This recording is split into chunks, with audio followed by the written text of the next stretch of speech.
It's Bill Burr, and it's time for the Monday Morning Podcast for Monday, December 18th, 2023. We are 1 week away from Jesus' birthday. Jesus, if you're from a different part of the world. Jesus' birthday. Jesus, the J-Star, the Son of God, the boss's son, the trippy hippie, the shirtless wonder, the fucking long-haired miracle, right? The fatherless child, the little bastard. His fucking dad's literally invisible. It's his birthday. Happy birthday to Jesus. What do you say there, Jesus? What the fuck are you waiting for? I don't think you're gonna come back. We didn't treat you nice the first time. That's probably what's happening. God's going, well, you gotta go down there and heal. I ain't fucking going back down there. Look, it was a long time ago. Things have progressed. Have they? All right. You know, Dad, I mean, you fucking made him. Why don't you go down there and deal with it? That's kind of fucked up, though, that he sent his son down to deal with us when it was his mistake. Is that where that whole thing came about, where the son pays for the sins of the father? Is that what it was? I have no idea. I was actually a religious historian in a college. I can't even, you guys wouldn't believe that for half a second. No, I wasn't. I was not. Oh my God. Can you imagine I'm going to write a paper on fucking Gandhi or whatever religious person? Is he religious? He was a dude, right? He was a guy. He kind of looked like Ben Kingsley. And Ben Kingsley played him, and he won an Oscar. Gandhi was Gandhi, and he got killed. You know? And I think that that's what's wrong. You know? Steve Jobs compared himself to Gandhi, or whatever the hell it is he feels his company was doing. And then he did that, and then he died. Curse of Gandhi, I think, is that a real thing? Anyway, and then there's also Christmas shopping. And did you do all your Christmas shopping? You fucking kids, you lazy-ass Christmas shopping. You just go on the internet and give me one of these in this size. What color? Ooh, let's just scroll through. It's this fucking model, you know, one picture wears 48 different fucking colored shirts and only gets paid once. And then you're all done with your shopping. Let me press the gift wrap button. I still go to the stores and I got all the shit, you know. I bought all the stuff that I need to get, and then I got it all wrapped up. I already gift wrapped the whole thing. This week I was like, I'm wrapping 5 gifts a day, and I'm just gonna knock this thing out. It looked like it was communicating with itself. You know? It looked like my brain, like someone just bought me, and I was like remote control, and they were still trying to figure out like how to work the mechanics of it. It was a shit show. So of course I go home and I'm going on YouTube and I'm trying to look up videos on how to improve your goddamn swing. Like, so the next time I go there in 30 years in my fucking mid-80s, I don't embarrass myself. It was still a good time. Until I looked at the footage. Like, I came out of there, I was like ear to ear grin, had on a batting helmet, I felt like a kid again, but holy shit. Thank God my wife didn't see that. I mean, it was like grounds for divorce. You know what I mean? Like watching me in a batting cage, if my wife came up to me and literally said to me, I am no longer attracted to you physically, I would be like, hey, you know, tracks. I mean, I get it. So how are we going to work this out?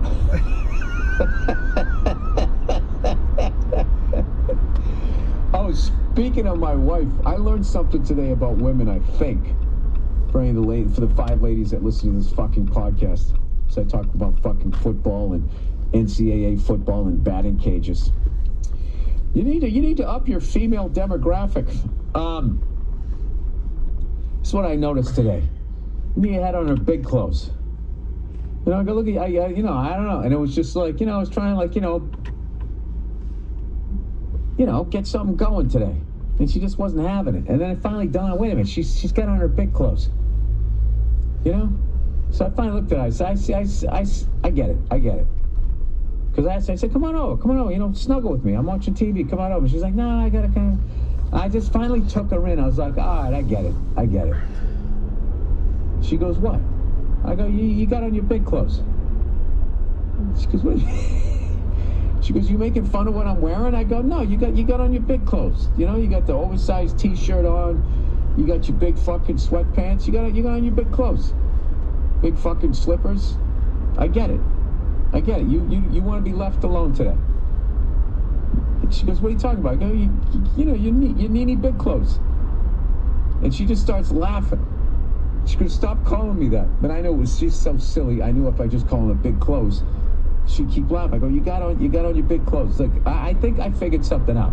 Much as she was laughing and I was joking around and shit, I think that when it's the weekend, if your girlfriend or wife has on their big clothes, that just kind of means it's like, listen, I am not a sexual entity whatsoever. I am here. I am chilling. Okay?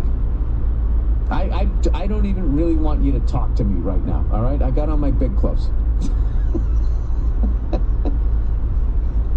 I think consciously they're thinking, I want to be comfortable, but subconsciously they have on the antithesis of getting into the club for free, getting a free drink, attracting attention. They got on their big clothes. So I'm just gonna let you guys, anybody out there in a relationship, all right, when your wife or your girlfriend has on her big clothes, just let her be.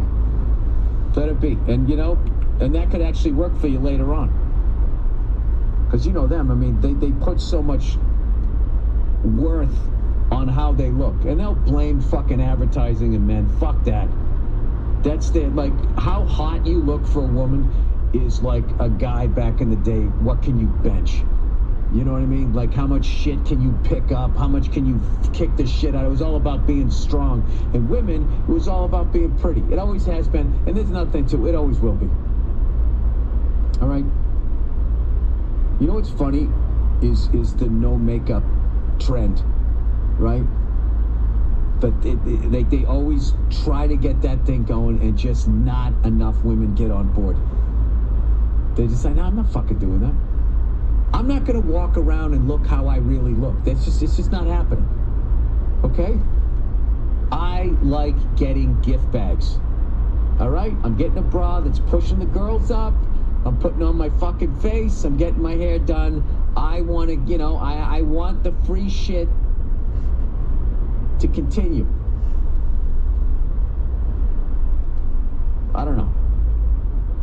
I know part of that is because of us, but like, I think that they're blaming us way too much for that. There's a whole other thing going on there that I'm not even going to try to figure out because I'm a guy. But I will tell you this: when your wife or girlfriend has on her big clothes, it's just like, all right, that's it. I see it. I see what's going on here.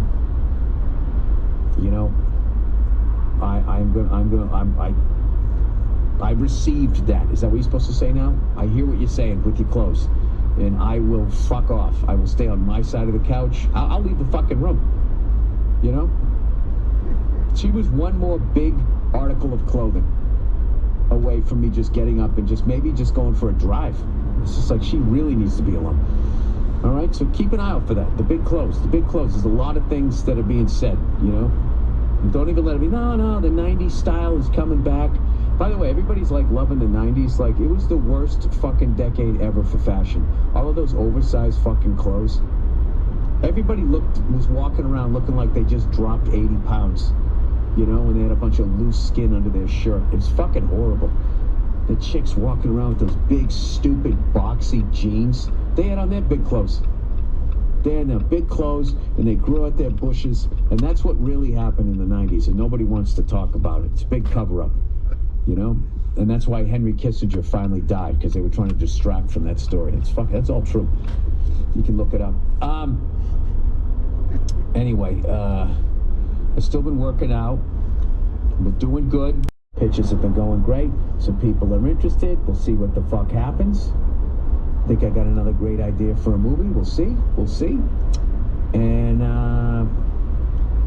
so the other day, I had to bring my my little two-seater out to get, every 50 hours they change the oil, they go over the whole fucking thing, make sure everything's right. So I had to go fly it and drop it off somewhere, man. And it was just like, it was a fucking gorgeous goddamn day. Just a beautiful day, like this time of year. Once the Santa Ana winds fucking die down, and I don't know why, but the skies are ridiculously clear. I always say this is the time of year when people go up in helicopters and they take pictures of downtown LA for the postcards, for the tourism. Does anybody buy postcards anymore? At least back in the day. And you see downtown LA, and behind it is like snow-capped mountains. And I would always see pictures of that, and I would just be like, is that like, was that taken from the stealth bomber where you can see like fucking from downtown LA to like Utah? Like what are those snow-capped mountains? That Mount Baldy. It's this time of year.